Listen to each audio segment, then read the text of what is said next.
बिस्मिल्लाहिर्रहमानिर्रहीम। अस्सलामु अलैकुम वरहमतुल्लाहि वबरकातुह। मोहतरम नाजरीन, इस्तकबाल है आपका हमारी क्लास में। आज का सबक शुरू करते हैं। आज के सबक के अंदर फ़ा, क़ाफ, वाव और मीम ये चार हरूफ का इस्तेमाल दूसरे हरूफ के साथ में मिल कर के किस तरीके से होगा। सबसे पहले एक बात समझ लेते हैं। नीचे वाली लाइन के अंदर जो फ़ा की शक्ल है, फ़ा की शक्ल और क़ाफ की शक्ल एक तरीके की होती हैं, नुक्तों का फ़र्क होता है। जिस हरफ पर दो नुक्ते हो वो क़ाफ होता है, जिस हरफ पर एक नुक्ता हो वो फ़ा होता है। शक्ल यही हो, और एक नुक्ता हो तो फ़ा, दो नुक्ते हो तो क़ाफ।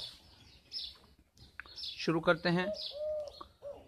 फ़ा, क़ाफ, क़ाफ, मुंह भर के बोलेंगे। काफ दो तरीके के होते हैं। दो नुक्ते वाला जो काफ होता है उसको मुंह भर के बोलते हैं मोटी आवाज में, और बगैर नुक्ते का जो काफ होता है उसको बारीक और पतली आवाज में बोलेंगे। काफ, वाव, मीम। काफ, वाव। वाव को पढ़ते वक्त हमेशा होठ गोल करके पढ़ेंगे।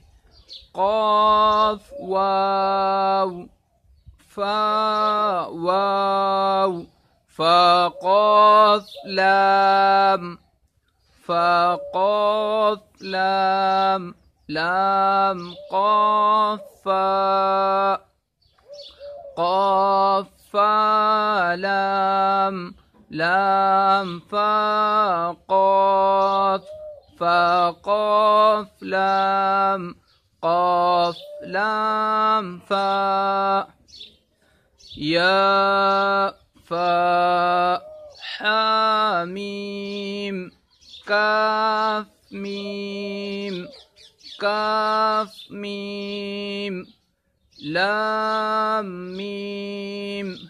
ये जो शक्ल दिख रही है ये लाम की शक्ल है।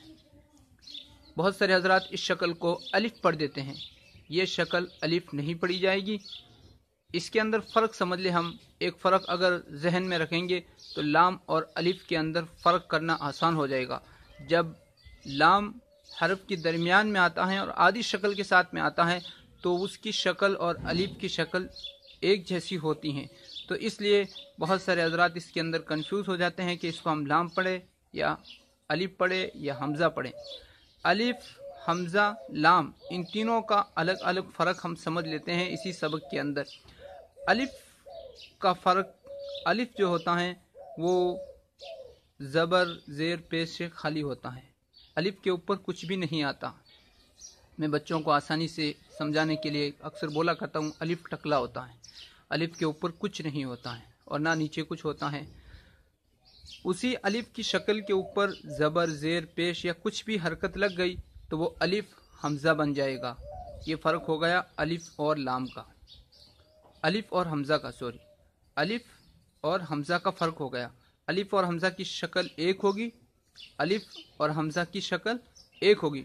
हमज़ा हमज़ा की शक्ल में भी आता है और हमज़ा अलिफ की शक्ल में भी आता है। एक शक्ल हमज़ा की होती है, छोटा जो हमज़ा आता है, इससे पहले वाले असबाक के अंदर गुजर चुका है। वो हमज़ा आइन की शक्ल का होता है। आइन मोटा होता है, हमज़ा छोटा होता है, आइन की आधी शक्ल का होता है। वो तो हमज़ा हमज़ा की शक्ल का होता है। लेकिन एक हमज़ा होता है जिसमें शक्ल अलिफ की होती है, लेकिन अगर उसी अलिफ की शक्ल के ऊपर ज़बर, ज़ेर, पेश, जज़म कुछ भी लग गया तो वो अलिफ हमज़ा में तब्दील हो जाएगा। अब लाम और हमज़ा का फ़र्क समझते हैं। हमज़ा जो अलिफ की शक्ल का होगा वो हमज़ा कि उसके बाद में कोई हर्फ मिला हुआ नहीं होगा। शक्ल अलिफ की हो और बाद में कोई हर्फ मिल जावे तो वो हमज़ा, वो लाम। शक्ल अलिफ की हो और उसके बाद में अगर कोई हर्फ मिल कर के आ जावे तो वो लाम। शक्ल अलिफ की हो और बाद में कोई हर्फ मिला हुआ ना हो तो वो हमज़ा। शक्ल अलिफ की हो और उसके ऊपर कुछ भी हरकत ज़बर, ज़ेर, पेश ना हो तो वो अलिफ। बहुत आसान कायदा है। थोड़ा सा हम जहन नशीन करेंगे, सोचेंगे। दोबारा समझाता हूँ कुछ और तरीके से। हमज़ा और लाम का फ़र्क। حمزہ جو ہوگا وہ اپنے بعد کسی حرف کو ملنے نہیں دے گا. حمزہ جو ہوگا وہ اپنے بعد کسی حرف کو ملنے نہیں دیتا ہے، خود دوسرے حرف سے ملتا ہے، خود دوسرے حرف کا سہارا لیتا ہے، لیکن اپنے آپ سے کسی حرف کو سہارا نہیں دیتا. حمزہ اور الف یہ دونوں. اور لام جو ہوگا اس کے بعد میں، اگر لام کی آدھی شکل ہے، پوری شکل ہو اس کی بات نہیں ہو رہی ہے، اگر لام کی آدھی شکل ہے تو آدھی شکل والا لام اپنے بعد میں کسی نہ کسی حرف کو ضرور ملنے دیتا ہے، اکیلے کا استعمال نہیں ہوتا. جیسے اس مثال کے اندر ہو رہا ہے، لام اور میم کا استعمال ہو رہا ہے کہ لام کے بعد میں میم ملا ہوا ہے. اگر لام کے بعد میں میم ملا ہوا نہ ہوتا تو یہ اگر زبر زیر پیش سے خالی ہوتا تو الف، زبر زیر پیش اس کے اوپر لگ جاتا تو لام، حمزہ. چلو شروع کرتے ہیں آگے. تامیم تامیم تا تامیم تا.